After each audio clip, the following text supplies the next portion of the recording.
又一个老的陆军墓地，这个地方以前根本不知道，是这次来日本非常偶然，我翻手机，当地的日本人在自己的微博上写了，在这个地方埋葬着2个清军战俘，这个消息太意外了。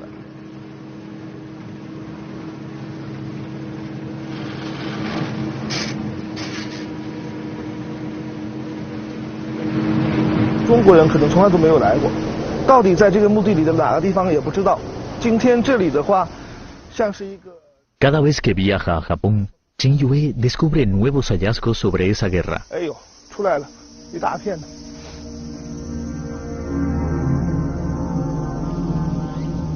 Desde esto, este asunto no se había difundido en lo absoluto en Internet. A excepción de los nombres de los 2 prisioneros, no tenemos más pistas. 打我们辽东，后来打台湾，战死的啊，什么病死的这些士兵都埋在这里。宝少卿在这，在这，找到了。汝恒信。哎，你们注意，那个日本人用砖头把他们2个墓其实是围起来的。Cuando por fin encontramos las lápidas de ambos soldados, nos dimos cuenta de que eran muy llamativas. 不知道是为了特别标记一下这2个人不是日本兵呢，还是说寓意着在这里他们也还是被关押的这种状态，是这就不好理解了。Estos 2 soldados de Qin se llamaban Bao Shaojin y Ru Hengxin, provenientes de la provincia china de Anhui. Participaron en la guerra chino-japonesa en 1894. Ambos fueron capturados después de la derrota y acabaron muriendo fuera de su patria. La guerra de Qiaowu comenzó en 1894, año Qiaowu conforme al calendario lunar chino. Sin embargo, esta historia ya había comenzado desde el año Qiaowu anterior, 1834. 6 años antes del estallido de la Guerra del Opio, William J. Napier, inspector general de comercio de la Embajada Británica en China, transgredió la ley que delimitaba la zona de actividades para extranjeros, lo cual intensificó la confrontación entre ambas partes. El ejército del Imperio Qing y la flota británica intercambiaron fuego. Este fue el primer conflicto armado entre China y las potencias imperialistas en la historia moderna. Ese año también fue un año Qiaowu. La historia se repetiría durante los 60 años siguientes. En aquella época, tanto China como Japón, ambos países del Oriente, llevaban varios siglos aislados del resto del mundo. El boicot a comerciantes extranjeros durante la dinastía Qing comenzó desde el reinado del emperador Shunji. Llegada la época del emperador Qianlong, se cerraron completamente las puertas al mundo exterior. En la carta que mandó al rey Jorge II de Inglaterra, a través de Macartney, su enviado diplomático, el emperador Qianlong dijo lo siguiente: en nuestro país hay abundancia de recursos, no tenemos carencias de ningún tipo, no necesitamos intercambios comerciales con otras naciones. Al mismo tiempo, su país vecino, Japón, se encontraba bajo el control del shogunato. La nación llevaba 650 años cerrada al mundo exterior. Dicho gobierno dio órdenes estrictas de mantener el bloqueo, se prohibía a los estados feudales construir navíos y se castigaba con la pena de muerte a todos los que salieran del país o volvieran del extranjero. En las 6 décadas siguientes, Japón y China se verían obligados a abrir sus puertas y comenzaría entre ambos una lucha encarnizada. En 1840 estalló la Guerra del Opio. Las fronteras de China fueron abiertas por el bombardeo de los cañones. Japón, el país vecino, también acabó muy pronto con su aislamiento del mundo exterior. A mediados del siglo XIX, Estados Unidos, al otro lado del Pacífico, se convirtió en una nueva potencia que participó en la lucha por el mercado mundial. Japón se sitúa justamente en medio de la ruta marítima de Estados Unidos para llegar al oriente.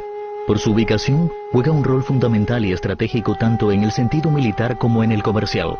Japón tenía que abrir sus fronteras. Kurihama es una pequeña ciudad portuaria no muy lejos de Yokohama,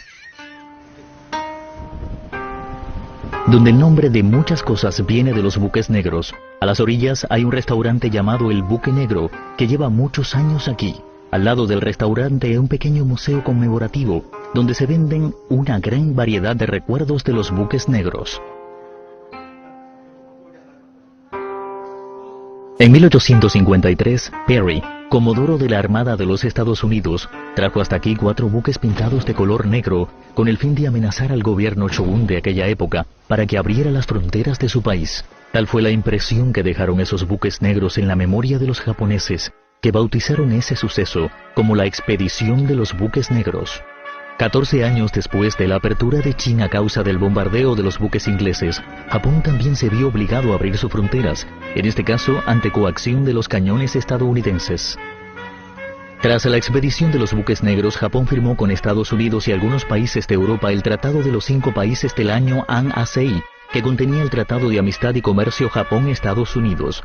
Japón otorgó a las potencias occidentales varios privilegios coloniales, como el derecho protocolar de tarifas arancelarias, el de libertad comercial y el de jurisdicción consular. 日本后来在面对西方的压力，特别是黑船舰队1853年压力之后，他又看到了什么？看到了在这个10年前，中国是怎么败，中国败了之后给中国带来了很负面的东西，因为他是一直在观察着中国嘛。日本接纳西方呢，就不再想选择中国的道路。 Muchos años después, a orillas de Kurihama, se construyó un monumento en memoria del entonces Comodoro Perry. Cada julio se celebra aquí el Festival Matthew Calbright Perry. Durante los años en que China se encontraba aislada, se habían establecido ciertas normas en cuanto a los intercambios entre los países del mundo. 那么这种国际规则呢，是在中国之外的西方国家先形成的，就中国一直不愿意介入嘛，就等到1840年被打败之后，我们才不得不介入这一个国际生活。那么更等到了1860年，又过了20年，北京条约签订之后，中国才不得不接纳英法俄美4个国家。 20 años después de que las potencias forzaron por bombardeos al país a abrir sus fronteras, la corte de Qin por fin estableció su propia institución diplomática, el Ministerio de Asuntos Exteriores. Ninguno de los funcionarios que se encargaban de resolver los asuntos diplomáticos había ido al extranjero. Les daba miedo salir. 中国是4方的一个概念，北方是敌，西边是戎，东边是夷，南边是蛮。中原这个地方是最好的天朝上国，一直以为我们有一种世界最优的那种感觉。 En el año 1866, un inglés de apellido Hart, que ocupó la posición del director general de la División de Impuestos de la Aduana China, sugirió llevar unas cuantas personas con él durante sus vacaciones a casa para que conocieran las costumbres y cultura británicas. Ninguno de los funcionarios se atrevió a participar y rechazaron la oferta dando una multitud de excusas. Finalmente solo aceptó ir Pin Chun, un funcionario de 63 años que había sido el alcalde del distrito Xianling de la provincia de Shanxi. El príncipe Kung, que mandaba en la Oficina de Asuntos Exteriores, reportó a la corte. Tras la firma de los tratados, mientras hay cada vez más extranjeros que vienen a China y conocen bien la situación de cada provincia, nosotros no conocemos nada sobre el exterior. Siempre tenemos dificultades al tratar asuntos diplomáticos. La corte dio permiso a Pin Chun para que llevara a su hijo y a 3 estudiantes del Instituto de Idiomas de la capital en el viaje que realizó a Europa junto con Robert Hart. El imperio Qing mandó por primera vez un funcionario al extranjero. 6 años después de la expedición de los buques negros, los japoneses empezaron a salir a descubrir el mundo. En febrero de 1860, con el objetivo de intercambiar los documentos originales de aprobación del Tratado de Amistad y Comercio Japón-Estados Unidos, la primera delegación japonesa conformada por 77 personas, bajo las órdenes del gobierno shogun, subió a bordo de un buque estadounidense para atravesar el Océano Pacífico junto a los Estados Unidos. Según reportaron algunos medios locales, el gobierno de los Estados Unidos mandó un ejército de 7.000 soldados para dar la bienvenida y la escolta a la delegación japonesa que llegaba a Nueva York. Miles de estadounidenses llenaron las calles de Manhattan para ver a estos japoneses a bordo de majestuosos carruajes que, según ellos, parecían estatuas de bronce. El famoso poeta estadounidense Walt Whitman escribió apasionadamente: «Hoy llegaron los del otro lado del mundo». El gobierno shogun compró de Holanda el buque Sankarimaru, que también viajó al país norteamericano junto con la delegación. El capitán de esa nave era Kaishukatsu. quien a su vez fue el padre de la Armada de Japón y el primer comandante de las fuerzas marítimas del gobierno Meiji. Entre los miembros de la delegación se encontraba Yukuti Fukusawa, de 25 años, quien posteriormente se convirtió en un célebre pensador de la ilustración japonesa. En 1868, un estudio fotográfico de Nueva York sacó una foto a la primera delegación china al extranjero, cuyo director fue un estadounidense.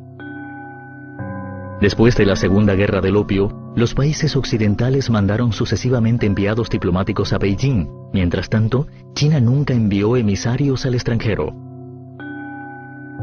En 1858, al firmar el Tratado de Tianjin, la corte de Qing y los países occidentales acordaron llevar a cabo una revisión 10 años después. Al ver que la fecha límite se acercaba y temiendo que las potencias occidentales incrementaran sus demandas, la corte de Qing se dispuso a mandar emisarios al extranjero para negociar, pero no logró encontrar la persona adecuada por la falta de personal diplomático preparado. Justamente en ese momento, el saliente ministro estadounidense acreditado en China, Anson Burlingame, dejó su cargo y tuvo que volver a su país. Tras una autorización del emperador, Burlingame visitó los Estados Unidos, Gran Bretaña, Francia, Prusia, Rusia y demás países como jefe de la delegación diplomática y primer enviado plenipotenciario de China. Mientras tanto, entre los miembros chinos de la delegación, el de más alto rango tuvo el título de Changqing, equivalente al de secretario actual, y los demás eran estudiantes de idiomas que sirvieron de intérpretes.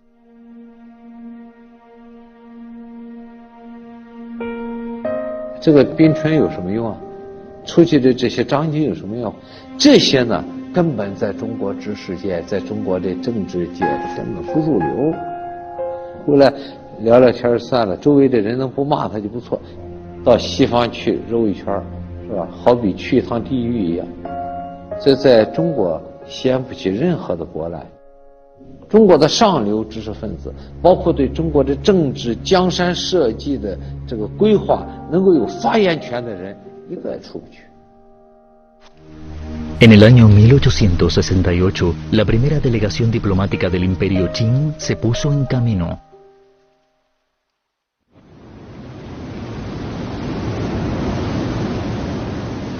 El buque Kaishukatsu del gobierno Shogun dio la primera vuelta al mundo de los japoneses en el año 1860. No solo visitaron Europa y Estados Unidos, sino también su país vecino, al que habían conocido e imitado durante más de 1000 años. En 1862, un barco de estilo occidental de 3 mástiles, llamado Chitose Maru, entró en la desembocadura del río Uzong. La delegación, en su primera visita a Shanghái, el mayor puerto comercial del lejano oriente, se quedó con la boca abierta por su prosperidad. En su diario, un miembro de la delegación que había visitado Estados Unidos 2 años antes, en el buque Kaishukatsu, escribió: enseguida se dieron cuenta de que la economía de Shanghái estaba controlada por los extranjeros. Allí los chinos y los extranjeros vivían en 2 mundos distintos. ¿Por qué los ingleses controlaban las aduanas chinas? Después de la guerra de Tianjin, prometieron una indemnización de 160 millones de taeles de plata y como garantía los impuestos en aranceles durante 40 años en 5 puertos chinos. Eso sí que es verdaderamente terrible. La puerta de la ciudad de Shanghái es vigilada por los occidentales y los chinos no pueden entrar y salir con libertad. ¿Por qué los occidentales tienen tanto poder allí? Entre los que viajaron a bordo del buque Maru Chitose estaba Takazuki Shinsaku, del gobierno feudal de Chōshū, quien luego promovió activamente el movimiento contra el gobierno shogun. Al ver la transformación de China de un estado poderoso a un país débil y controlado por las potencias extranjeras, se sintió muy apenado.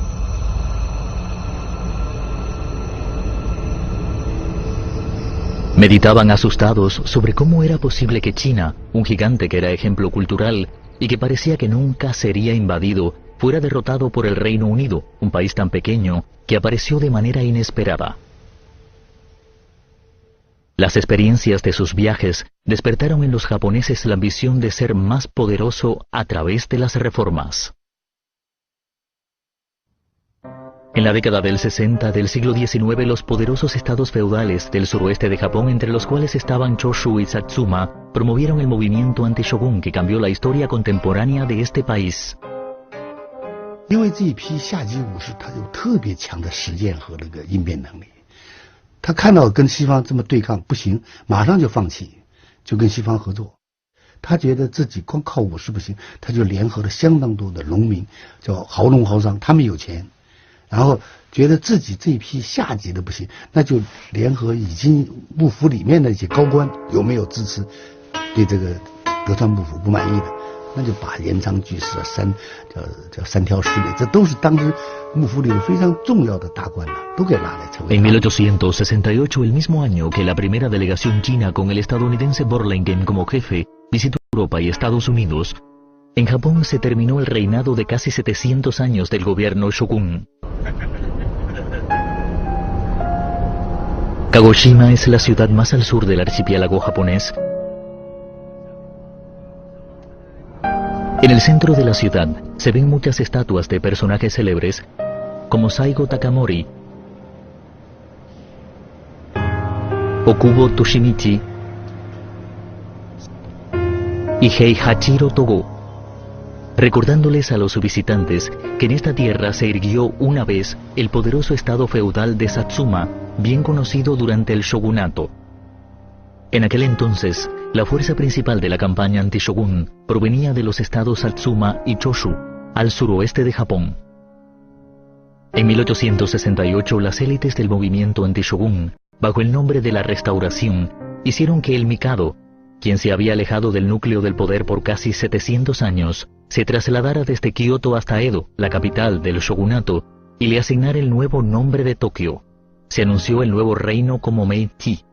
Durante los 20 años siguientes, las élites anti-shogun guiarían paso a paso a este Mikado de tan solo 16 años de edad, controlando así el poder de facto.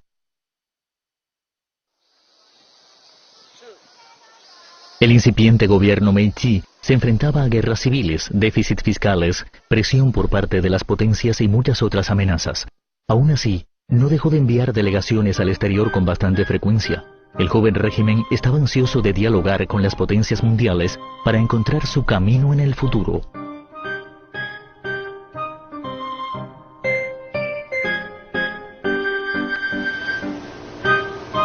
En diciembre de 1871, el gobierno Meiji envió una gran delegación diplomática a Europa y América, cuyo embajador plenipotenciario era Iwakura Tomomi, ministro de la derecha y ministro de Relaciones Exteriores. Los viceembajadores eran Okubo Toshimichi, ministro de Hacienda, Kido Takayoshi, senador, Ito Hirobumi, viceministro de Industria, Yamaguchi Naokata, viceministro de Relaciones Exteriores. Entre los 46 miembros de la delegación, casi todos eran importantes funcionarios del gobierno Meiji. Viajaron junto con la delegación 43 estudiantes, de los cuales 5 eran mujeres jóvenes. La delegación tenía una misión importante: discutir y modificar los tratados desiguales firmados durante el shogunato con los occidentales. Pero el plan de revisión fue rechazado rápida y brutalmente por Europa y los Estados Unidos. En su diario, Kido Takayoshi dejó testimonio de su consternación. Hemos dado todo lo que nos han pedido y no hemos recibido nada a cambio. Nuestros objetivos no se cumplirán, solo nos queda llorar. Así, durante los 19 meses siguientes, la delegación japonesa concentró todos sus esfuerzos en investigar los sistemas político, financiero y educativo de los países que visitó.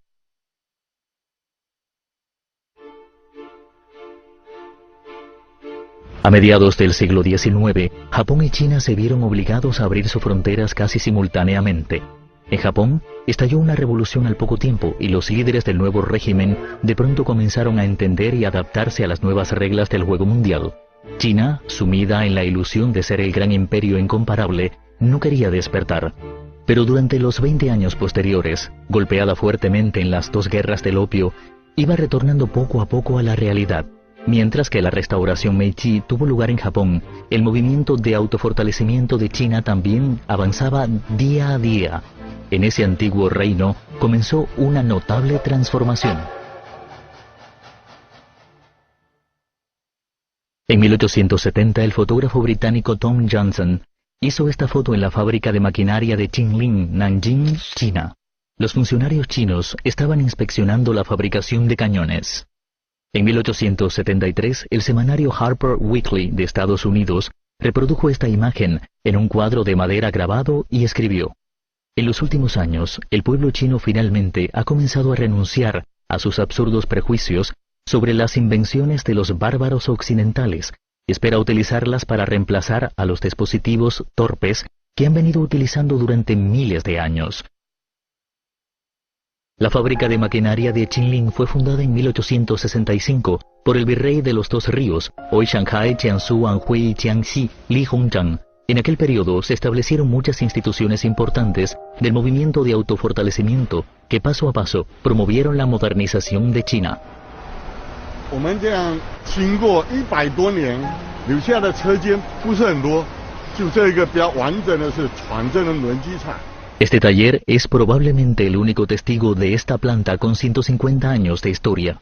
En 1866, uno de los líderes del movimiento de autofortalecimiento, el virrey de Fujian y Zhejiang, Tuo Tong-tang, presentó una petición a la corte para la construcción de un astillero a la orilla del río Ma. De allí nació la industria de construcción naval de la provincia Fujian, que permanece hasta hoy. 这个车间变成我们的镇产之宝。这里面的话，木头的梁子都是从东南亚采购过来的，还有这个钢梁架这是法国进口的。那这个柱子的话，每根的柱子是2500公斤。一般6、7年，我们厂里有个铸铁厂自己铸出来的，以前都不懂，以为外面进口的。 说明船镇创办的时候，它在钢铁冶炼方面已经同步跟上去。 El taller más antiguo en el territorio chino se ha convertido en un testimonio de la etapa inicial de la industrialización de China.